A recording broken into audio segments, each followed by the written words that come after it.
Right now on Cast Confessions, the facts of life. Good news about me is getting repetitious. It was one of the definitive sitcoms of the 80s, and we got every dirty and hilarious detail from the cast and crew themselves. You know I'll talk smack, so you know, I will. From the train wreck first season. There were 7 girls, plus teacher and the headmaster, and Charlotte. It was like carnival. To the cutthroat decisions that saved the series from extinction. Of course, as the only black person, we the first to die in a movie, so of course, I'm like, I bet you I ain't going back. To the drastic measures they took to keep these girls in line. Every day when producers and the writers would gather around the scale, and I would have to get on there so they could see whether I had lost or gained any weight that day. Plus, sex scandals. It's just ridiculous. You can't have these girls having all these boyfriends and nobody does anything. Foxy guest stars. Hi. You know, I have often said that if I had known he was going to turn out as fine as he did, I may have worn makeup to the set more often. And the shocking departure of the woman who started it all. They wanted me to stay a couple more years. They offered me millions. It's all coming up on Cast Confessions, the facts of life. 1979. President Jimmy Carter is in the White House. Michael Jackson releases Off the Wall. Mother Teresa wins the Nobel Peace Prize. And a sitcom hits the airwaves that'll give prime time some serious girl power. A Warner is like a delicate souffle. Yeah, white and empty. Facts of Life was one of those just quintessential 80s shows. These are our Golden Girls, there are Designing Women, there are Sex in the City. They were that for that period of time. For an entire generation of young women in this country, it's sort of a defining show for them. People come up to me and go, okay, Facts of Life was totally my guilty pleasure. Sent people into a dark room to watch it when nobody could discover them. But enough people watched them that they stayed on the air. Ultimately, the television audience had the last word, and they identified with the characters, and they watched for a really long time. When Facts of Life started, NBC was in a very precarious state. It was really trying to figure out what it was going to become in the 80s, basically. I think the highest rated show at that point was Different Strokes. It was the only comedy that was working on the network.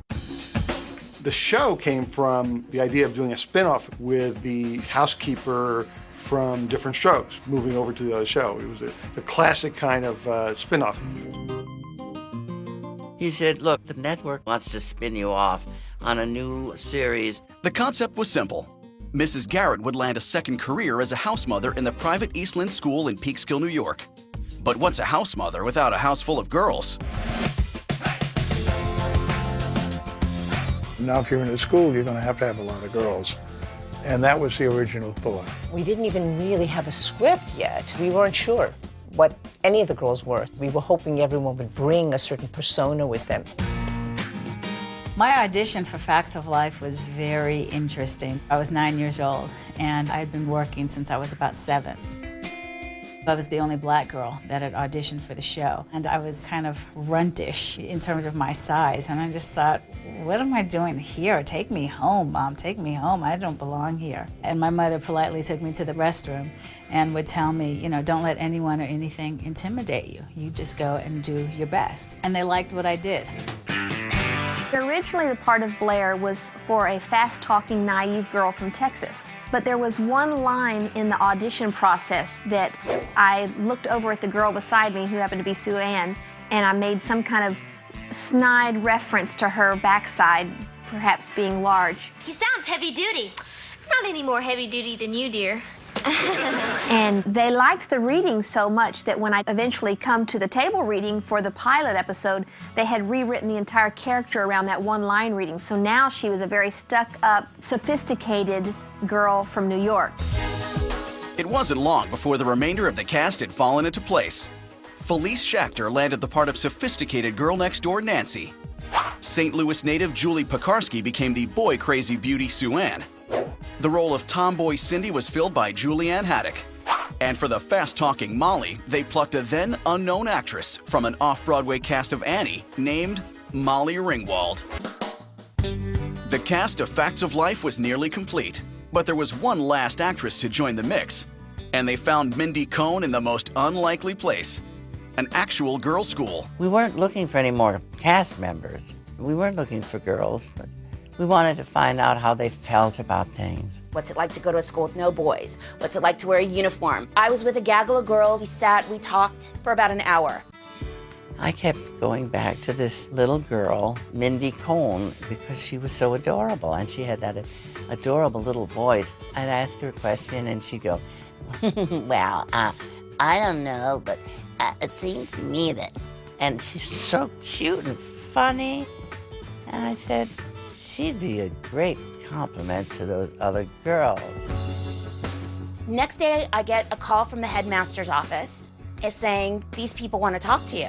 And Charlotte said, I have fallen madly in love with you. I want to create a role for you on this show. We're going to call you Natalie. And do you want to do this? And I was like, I don't know.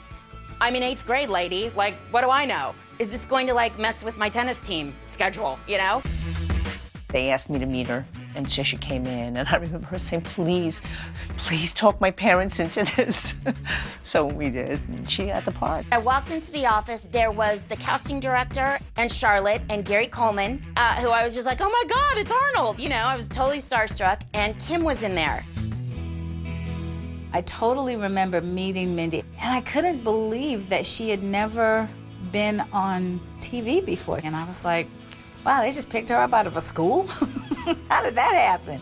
Well, you know, where's your classes and that sort of thing, your acting training? I literally got the call sheet for the next day. Like, they were starting.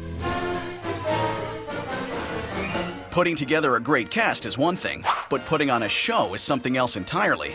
And that first season saw a whole lot of unintentional sitcom mayhem on set and behind the scenes. This show had a really rocky start.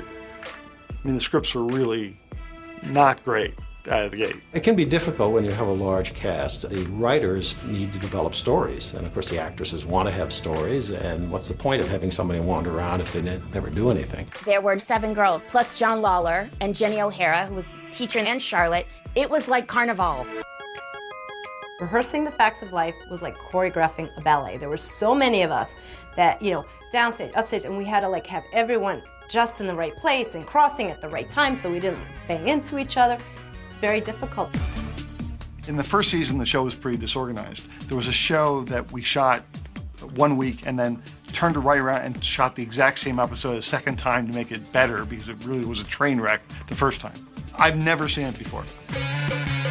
Once we started filming the show, first of all, there was just a lot of people. Being the youngest and the smallest, it can feel, you know, kind of overwhelming. The character was to be 12 years old and I was 9, and I was a small 9. And so they put me on roller skates the first season of the show so that I was taller. I had to roller skate around in a rehearsal hall to show them that I could actually function on skates. I think in the beginning she learned how to stop by almost just not crashing into things, but you know how you just kind of slam into it and catch yourself. And eventually I think they got her stoppers, or she learned at least how to stop a little more gracefully. They didn't say anything about going up and down, you know, stairs and that sort of thing. That was kind of trial by error. But you try coming down some of them steps in some roller skates. Oh, the joy of Children's Hospital. And while Kim had trouble staying on her feet, Mindy had even bigger problems. Mindy didn't have the technique early on, and she had not gone to acting school. I just remember being in the rehearsal hall and the director saying, okay, Mindy, if you can just go upstage. And I must have looked, you know, I went deaf, dumb, and blind. I was like, I don't know what, you know, I've taken chemistry, but I have never heard upstage, you know? And I remember Kim just going, go, just take 2 steps up that way. And she goes, I got your back. Hilarious. How bold was I at 9 years old telling someone who was a little bit older than me, oh, I got you. I can help you. I'll work with you. You be all right, kid. Stick with me. She was a natural when it came to delivering the lines, but where you could tell she had just been plucked from the school was when she would then laugh at her lines or say them while smiling. And it took her forever to overcome that. There was a scene where she had a line where we were all caught drinking. You've got beer and wine. Mindy has this big smile on her face, like you can see her chuckling, going, and wine. And I cracked up. The executives saw that, and from then on, my note was always like, stop smiling, and she's cracking herself up. While the cast fumbled through that first season, the show fared even worse in the ratings. The Facts of Life hit the airwaves on August 24th, 1979, and the initial response was anything but positive. From what I recall, it was kind of a sputtering start. The show did not do very well when it first came out. It did not have good ratings. The reviews weren't so good either. One reviewer even called it worthless and barren, and even said that this is going to be the show that is going to ruin NBC as a network. There was a sense that, this may not last. Coming up, the cast gets some devastating news. I remember when the call came, I was in the basement of my home, and I couldn't believe it. When Cast Confessions returns. But first, a cast quiz.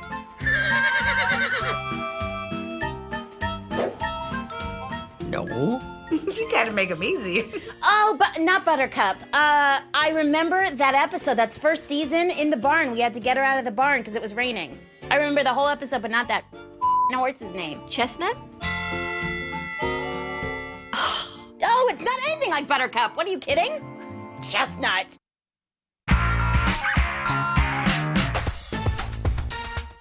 With a charming cast of young actresses, The Facts of Life hit the airwaves in 1979. But the first season saw havoc on the set and confusion in the scripts. Viewers and critics were not impressed. The network gave them a second chance and one more season on the air. But there would have to be big changes if the series was going to survive. The first year was very shaky, and there's no way it would have been given the chances that it was given back then in today's climate. But from what I understand, NBC was pretty desperate at that time for shows. We didn't have a lot of shows that were working on the schedule. When you're a last place network, you tend to give shows a lot longer time to find their legs. My writing partner, Linda Marsh, and I had written several episodes of One Day at a Time, and they liked our work. So they asked us to come in for an interview, and they had us watch episodes of Facts of Life. He said, "So what do you think of the show?" And we said, "Well, we have 3 issues. The first issue is that we felt the show was close to being kiddie porn the first season because they had girls in short shorts and tight tops doing cartwheels in the middle of winter." You have to remember, in 1979, when you're looking at television, you're thinking about the biggest hits, Three's Company and Soap, the Charlie's Angels, these shows that have sex all over them. So that was all over television in the late 1970s. We were sexed up a bit. We really were. We were wearing short shorts, and I was wearing tight jeans. Hey, when Roger sees me in these, he'll go crazy. The shorter, the tighter, the better. There were times when we would run up the steps, we'd have to run up to our rooms, and I remember kind of running and kind of tucking under my bottom to make sure nothing was showing.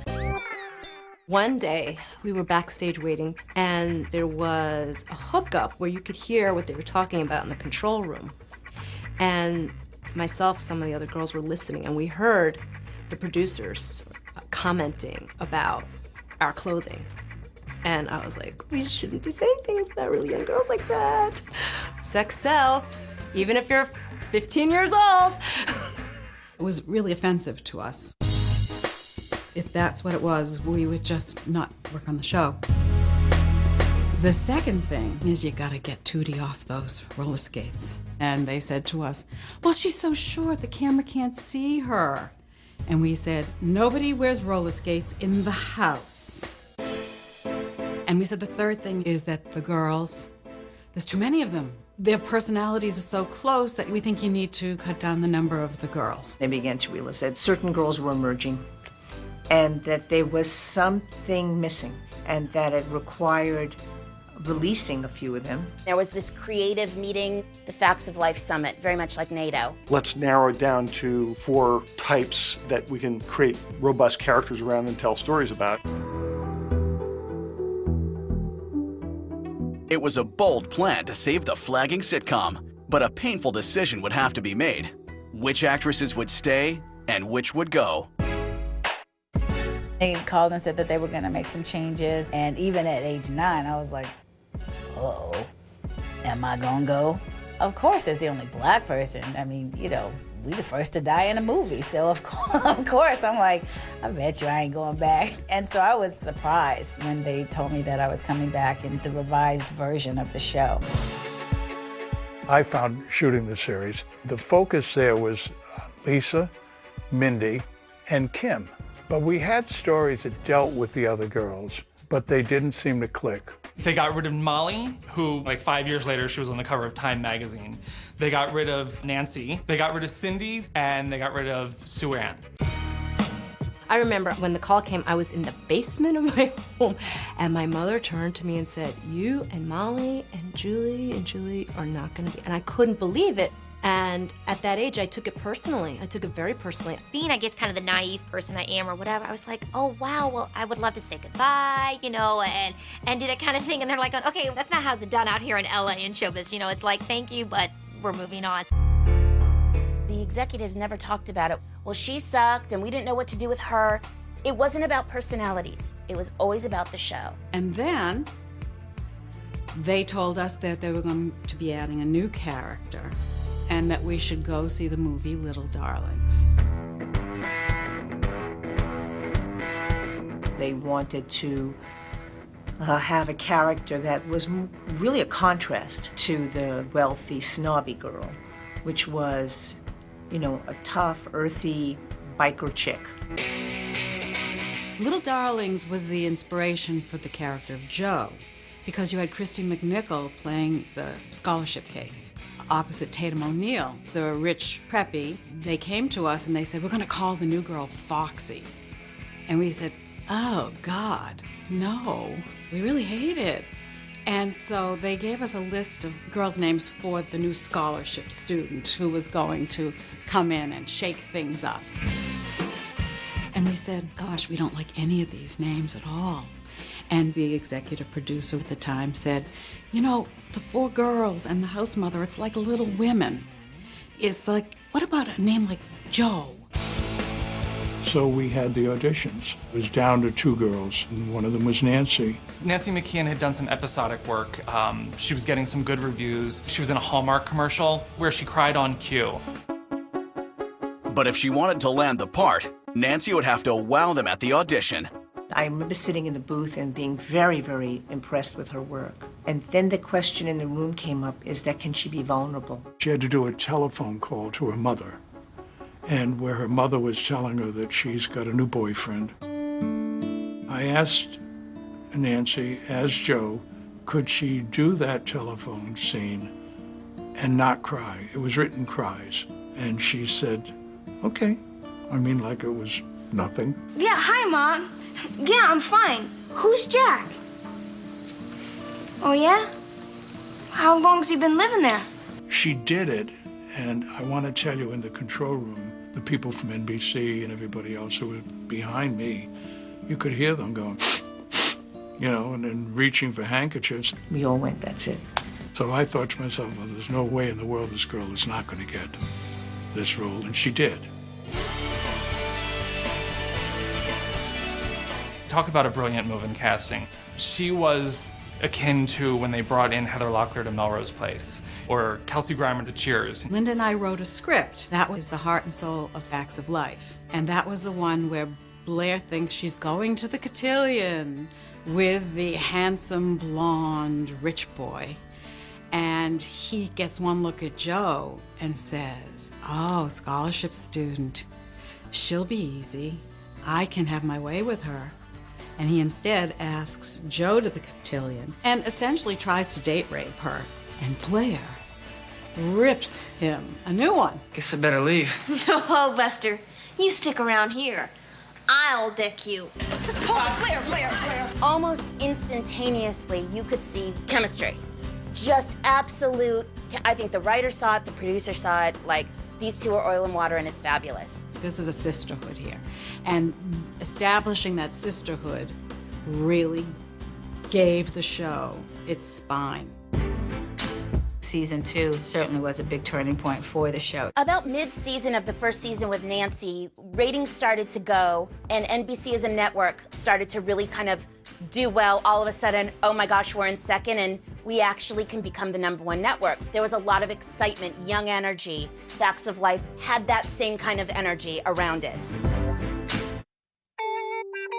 Coming up, the producers face a growing problem they can't contain. The producers tried everything from hiring a nutritionist to come to the set to hiring somebody to come to my door every morning at 6 o'clock to run with me. I wanted to say, save your money, I just like food. When Cast Confessions continues. But first, a cast quiz. A motorhome. She moved to East Lake. I think it was in Wisconsin, wasn't it? Africa! I know that one. She went with her guy to Africa? Okay, phew. Did she really? Didn't she live in a motorhome though? And I just knew that one was right.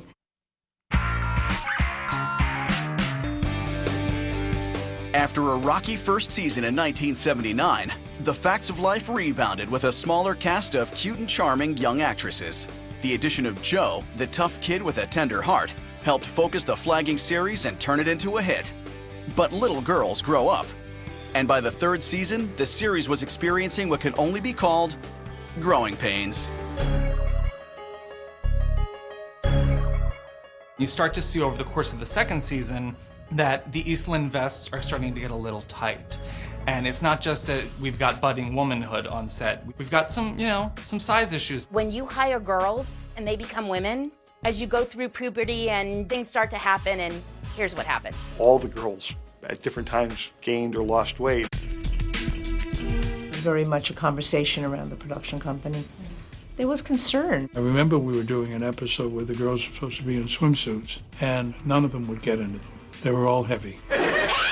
I'm blind! I'm a blind person! We did everything under the sun, as you would do with a pregnant woman, walk behind a couch, do a thing, I think Lisa had the hardest time because she had started as sort of the prettiest of them, and when she started gaining weight, it was really tough on her. They cast me to play a character that looked a certain way. And when I signed on the bottom line, I looked that way. So I do not at all blame them for being understandably upset when I went through puberty on camera.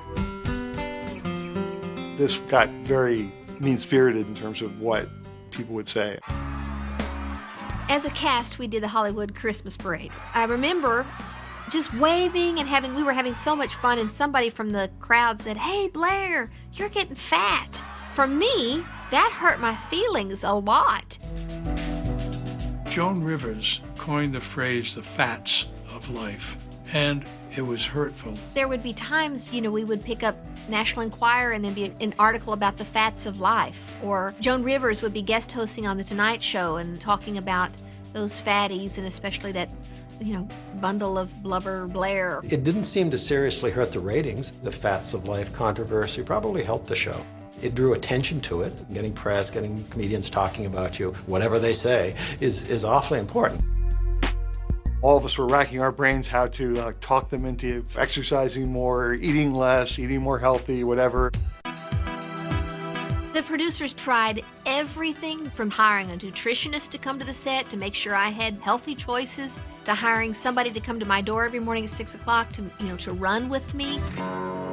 The producers tried to have like a real healthy craft service area and like fruits and all kind of stuff, and take away the cookies. They ended up just basically circumventing that by going to their cars during breaks and having chocolate bars. The production company at one point said, everybody has some issues. So we're going to have a hypnotist there for a few days in the offices, and anybody who wants to see him can. Any problems you might be having with your parents, your scale, your pets, your scale. I wanted to say, save your money, I just like food. Then they took another tactic, and they would bring the scale into the rehearsal hall. So that every day when I came to work, the producers and the writers would gather around the scale, and I would have to get on there so they could see whether I had lost or gained any weight that day. They were desperate, but they could not make me lose the weight. Everybody's grabbing at straws instead of, realizing we're teenage girls and this is kind of what happens to our bodies. Weight gain may have compromised Blair's ultra-perfect image. Good news about me is getting repetitious.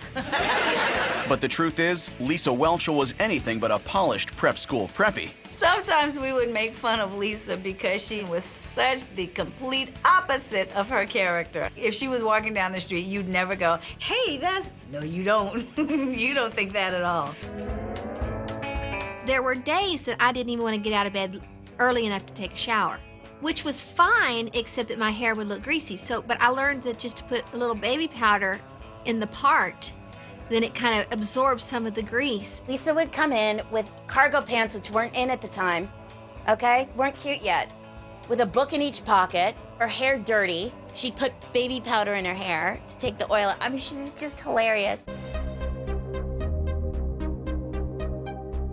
But quirky personal hygiene wasn't the only thing that made Lisa stand out from the rest of the cast. Lisa was the kind of performer who, just show me where I'm going. Okay, leave me alone. See you in 4 days. Lisa didn't like the rehearsal process, but once she got it, she didn't want to go over it and over it and over it. Every actor works differently, which is frustrating. Some of the things we didn't know at times whether the material would work. People would rush and go, it doesn't work, it doesn't work. I go, no, trust me, it'll work. She'll deliver it. She liked to read a lot on the set, and sometimes she would do it like in the scene, and it's like, okay, it's your line now, that sort of thing. And, one day we just kind of all said, it's kind of, awkward when you're reading and we're trying to do the scene. My first instinct was, just big tears and, how dare they? I'm doing my job. And then it took about 5 minutes for me to realize that was just totally selfish of me and unprofessional, and I was glad that they said something. While the cast worked out their differences backstage, the series was becoming a hit. But in season 5, Facts of Life nearly lost one of its biggest stars. When you start a show, different actors and actresses come at different salary structure because they've had different experience levels, especially if they're younger, like we were in this show. But there was one situation with Nancy. She essentially went on strike for more money. Nancy had gained a lot of popularity. She sort of came from nowhere, and the character of Jo became a huge success. So she wanted to renegotiate. Her management felt that she needed to get more than they were willing to give, so she staged kind of a mini walkout, and there were threats of lawsuits. Nancy was a no-show for 2 whole episodes while her paycheck problems were resolved. That season, she wasn't in the first couple episodes until that was settled.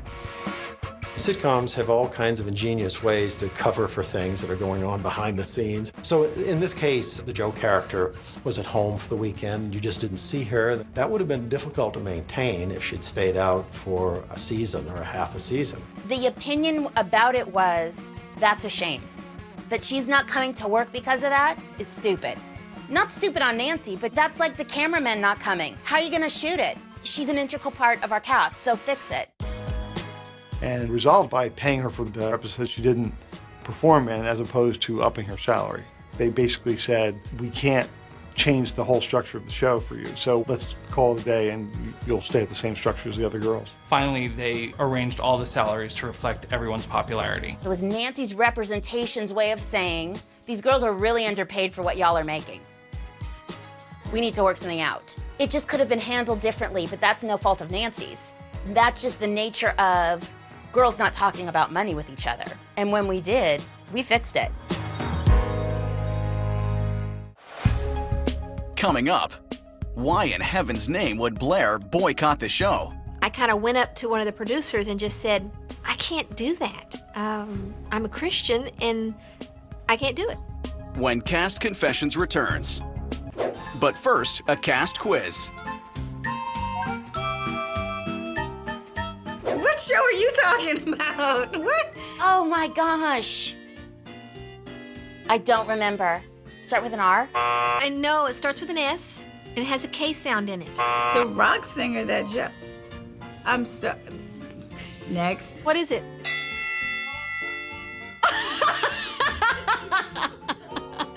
Yes, so close. It was what I call Flyman.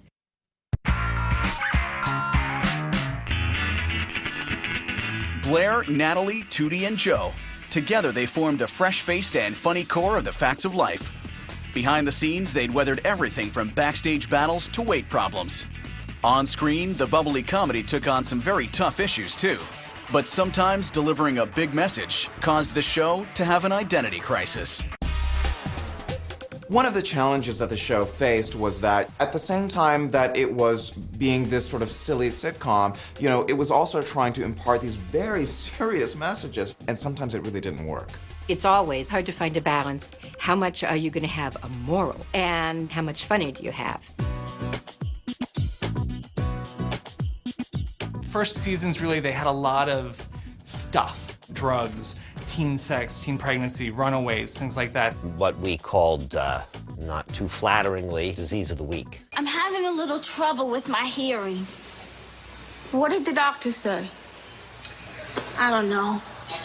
You couldn't hear him? Will Tootie be deaf forever? We don't think so, but she's going to be deaf for this episode for about 10 minutes so that we can let you know the plight of deaf people or educate her. There was a suicide episode. It's Cynthia! What's the matter with Cynthia? We went up to her room and she's unconscious. Unconscious? I found this empty bottle of pills on the floor. She must have taken them all. It was not universally popular with the network, of which I was one of the people at the network saying, gee, it's not funny enough. We did some research and we presented it to the network. And the network said, but she lives, right? And my partner says, we're not doing a show about an attempted suicide. We're doing a show about a teen suicide. The girl dies. And there was silence in the room. And then someone says, where's the funny in that? Cynthia's dead. Don't say that. It's not true. Oh, yes, Tootie, it is. It sparked an enormous amount of fan mail we got about teen suicide. We got a letter from one girl who said that she had been secreting away her mother's sleeping pills for weeks, and she was planning to kill herself. And she was watching TV and writing her letters and had seen the episode. And, you know, I don't want to say that, like, you know, the girls talked her down. Like, I won't take that on, okay? But what I will say is there was something really relatable for her, and she didn't feel alone. A lot of those message shows were a real good conduit for young people to start writing in and saying, you know, can you introduce me to Todd Bridges, but also thanks, you know, so it's one of those. Like, I mean, I think we became part of people's lives in that way. In season 2, Facts of Life didn't just introduce a disease of the week.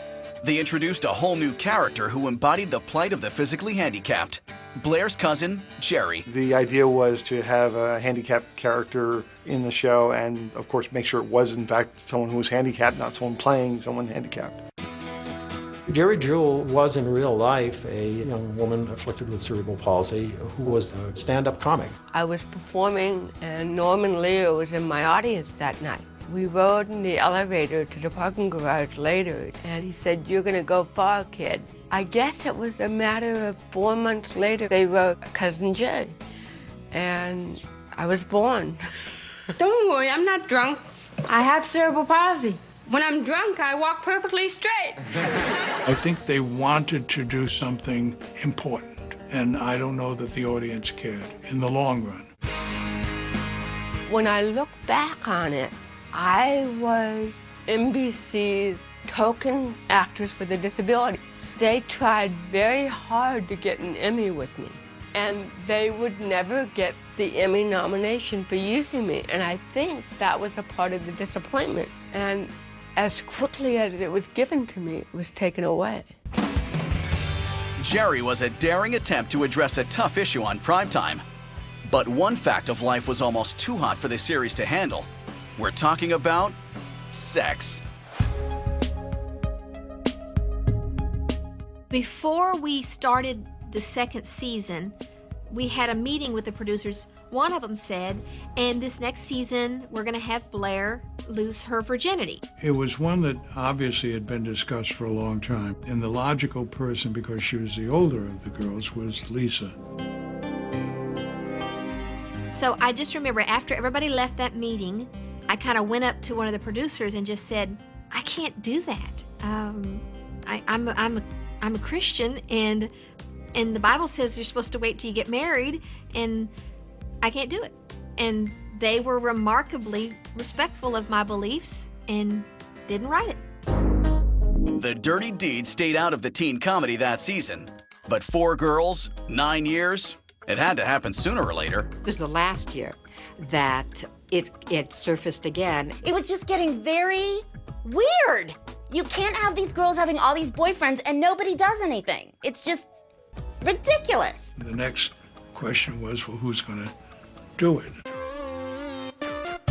I went into the production office and I said, look, here's how I feel. Of course the pretty girl's gonna get nailed. Everybody does that.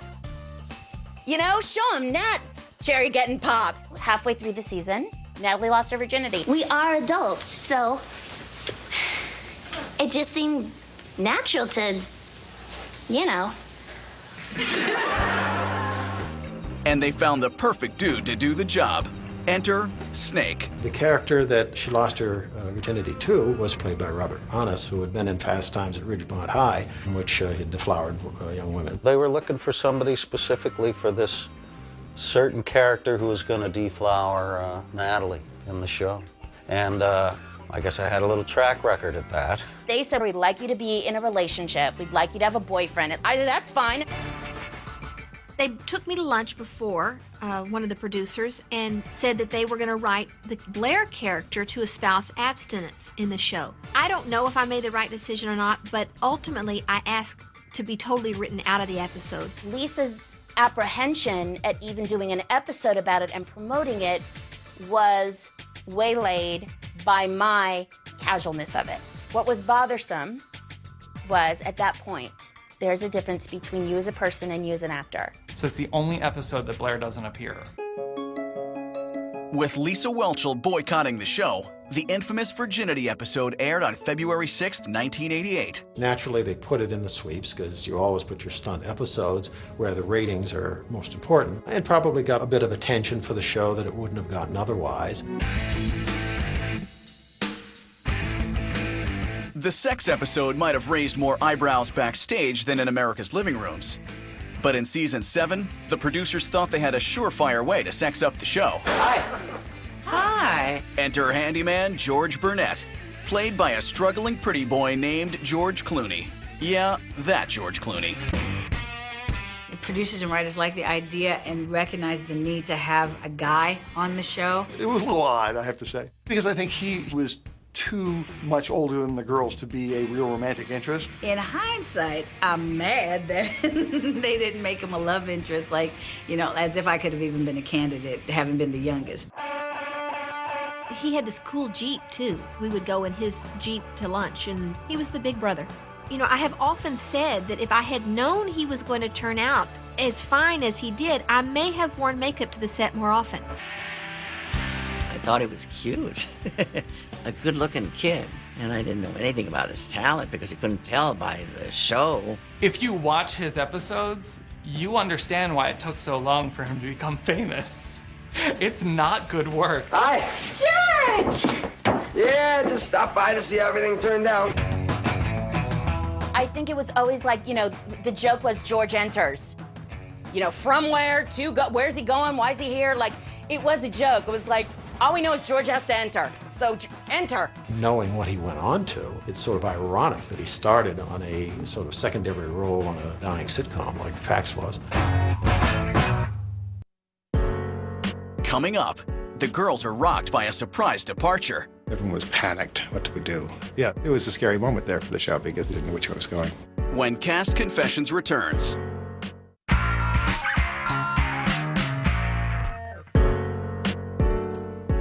While the Facts of Life tried spicing up the show with new cast members, they were about to lose the woman who'd started it all. Before season 8, Charlotte Rae made a shocking announcement.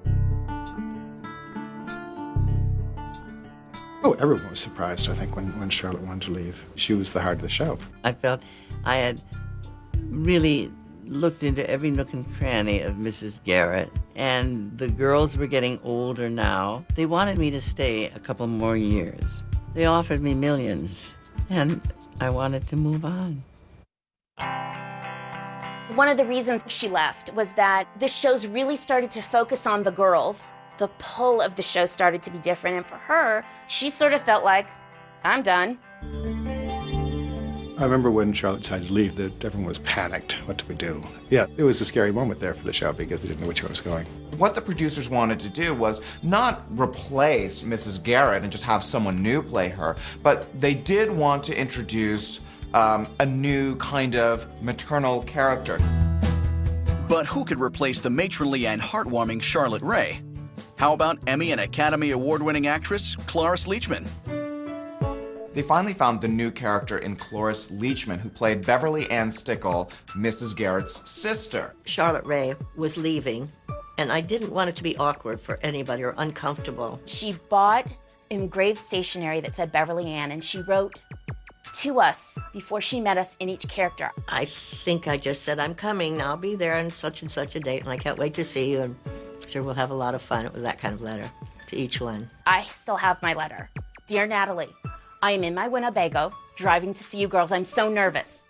I've heard so much about you over the years from Edna. But replacing a core character wasn't as easy as it seemed. Cloris came in with an entirely different persona, and she certainly wasn't the mom. I don't know that they knew how to write her either. It wasn't the same as Charlotte because Charlotte had dealt with the girls when they were young. I think that the audience was not keen on somebody telling a 19-year-old how to run her life, you know, and somebody who was frankly a little ditzy. It was always a question, who am I to them and who should I be? So then they stopped having me advise them, but then what for me to do? Unfortunately, there was no time to figure that out. In 1988, after more than 200 episodes, and without so much as a press release, Facts of Life was quietly canceled. I think those last couple years, oh boy. You know, what were we doing still living together? Really. And I think that's why our last episode, we all knew it was the last episode. They didn't really have, I don't think, an ending that satisfied the public. We had a sputtering start, we had a sputtering finish, and there was no closure to it. The show just kind of left quietly. Where was our MASH series finale? And I'm certainly, before somebody says, no, you're not putting Facts of Life and MASH in the same category. No, I'm not. But my point is, for the longevity and for the impact that we had with the audience, it seemed like we could have had something. It may not have gotten a fond farewell befitting a landmark TV show, but some 20 years after it went off the air, Blair, Joe, Tootie, Natalie, and Mrs. Garrett still resonate with fans. All I know is that when I bump into people, they love that show. They want a hug. That's it for me. It's the people. I don't care about how they didn't honor us. The people honored us. And still to this day, right, 25 years later, for reals, I'm recognized just as much, still get really nice service everywhere, still get perks every now and then. When I met Nelson Mandela's daughter, Zinzi, and she says, you have no idea how you impacted the girls in South Africa. I mean, what?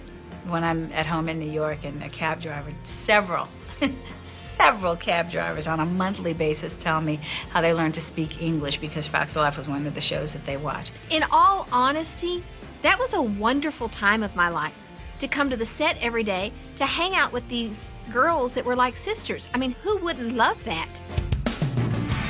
I think that with age, that guilty pleasure is kind of like our badge of honor. Like, not to get too nostalgic, but at least we're getting it. And I think that it's well-deserved. I really do. I really do.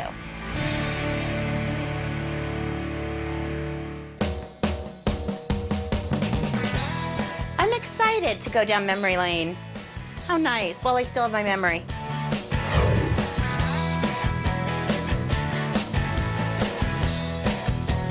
It's been a long time.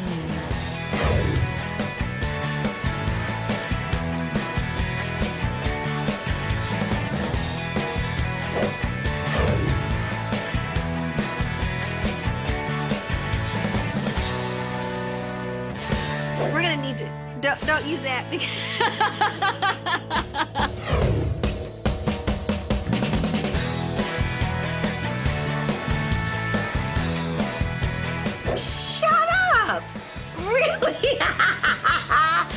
to watch the special today, don't I?